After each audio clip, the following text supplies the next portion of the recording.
Carta 4. Eu, o Cristo, venho, por amor a vocês, resumir tudo que senti durante minha iluminação no deserto e que tentei ensinar aos judeus na Palestina há 2000 anos.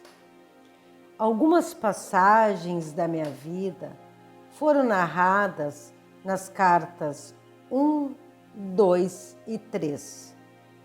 Se você já leu estas cartas, saberá que é da maior importância para o seu bem-estar compreender que, ainda que meus seguidores tenham criado uma religião que chamaram de cristianismo, fundada sobre histórias de minha vida e ensinamentos, não estou ditando estas cartas para ensinar e confirmar aquilo que eles disseram.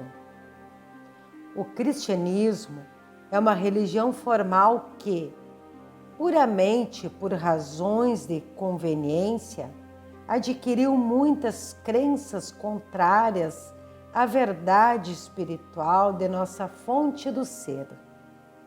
Que relação existe entre o derramamento de sangue e o Espírito Universal? Como você agora deve estar percebendo, meus ensinamentos, desde o princípio da minha missão na Terra, na Palestina, sempre foram carregados da mais elevada verdade da existência espiritual, sem ter nenhuma relação com os conceitos e racionalizações produzidos pelas mentes humanas. Portanto, repito enfaticamente, enquanto minha personagem na Terra há 2000 anos era a de Jesus, o propósito de minha presença, a presença crística nestas cartas, é o de alcançar as almas sensíveis e inspiradas para ensiná-las como recorrer à ajuda divina durante o futuro horror no qual o mundo finalmente se verá envolvido. Foi por essa razão que meu poderoso desejo de resgatar aqueles que possam receber-me materializou-se na forma da verdade da existência contida nestas cartas. Conheça-a e aceite-a. Gostaria que você soubesse e prestasse especial atenção ao fato de que fui aos judeus na Palestina 70 anos antes de Jerusalém ter sido arrasada. Fui aos judeus para dizer que o código de conduta que seguiam não teria nenhum valor quando os tempos difíceis do futuro chegassem e os conduzissem a um mundo hostil. Está registrado em um evangelho que eu chorei de desespero, lamentando o fato de que poderia ter reunido as pessoas, tal como uma galinha reúne os seus pintinhos sob suas asas, para protegê-las, quando chegasse o tempo da destruição. Mas as pessoas não me ouviram. Em vez disto, seus líderes religiosos preferiram a minha morte. E depois da dispersão dos judeus, quando o templo foi tirado deles, aprenderam algo com essa experiência? Perguntaram-se por que tal catástrofe os tinha apanhado desprevenidos? Não.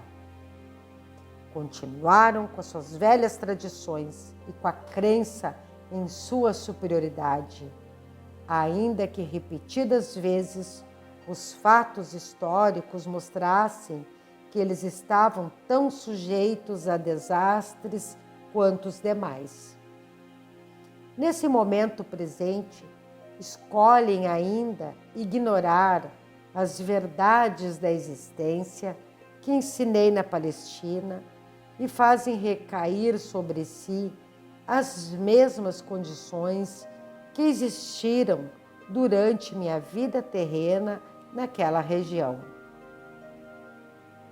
Aonde quer que eles vivam, seus valores materialistas e suas tradições de uma cabeça por um olho estão atraindo para si o sofrimento humano que criaram para outros através dos tempos, por sua arrogância e cobiça. Todo o sofrimento que tiveram foi provocado por eles mesmos. Isto também se aplica àqueles que, por conveniência, aliaram seus judeus devido ao seu poder nas esferas financeiras e nos mercados mundiais.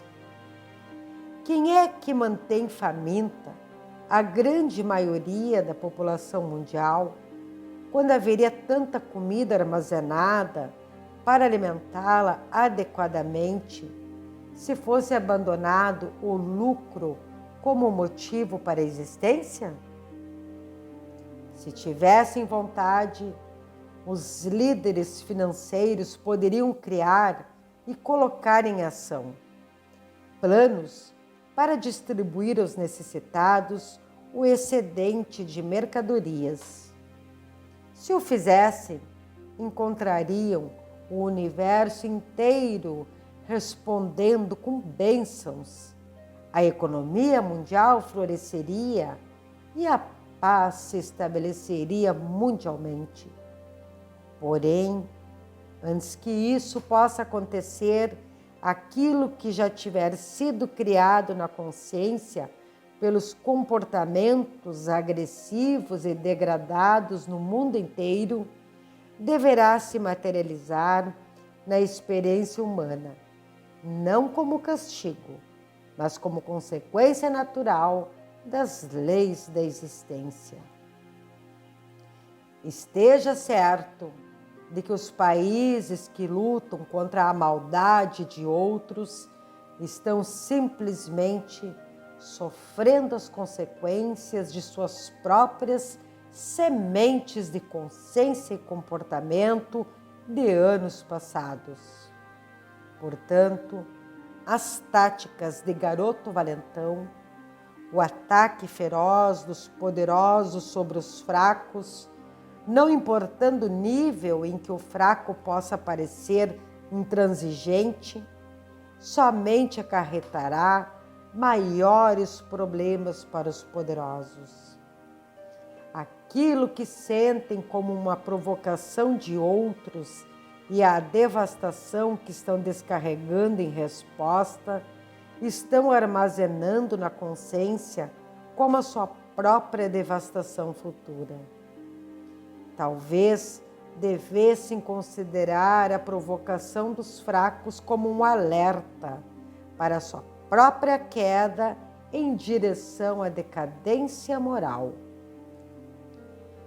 Como estas pessoas estão constantemente violando as leis da existência, atraindo a destruição com uma intensidade incomparável sobre as cidades e sobre a terra, minha intenção nesta carta é não apenas resumir tudo que ensinei e vivi na Palestina, mas também explicar claramente as causas que darão origem à crise mundial que se aproxima, da qual não tratei da última vez em que vim falar à humanidade.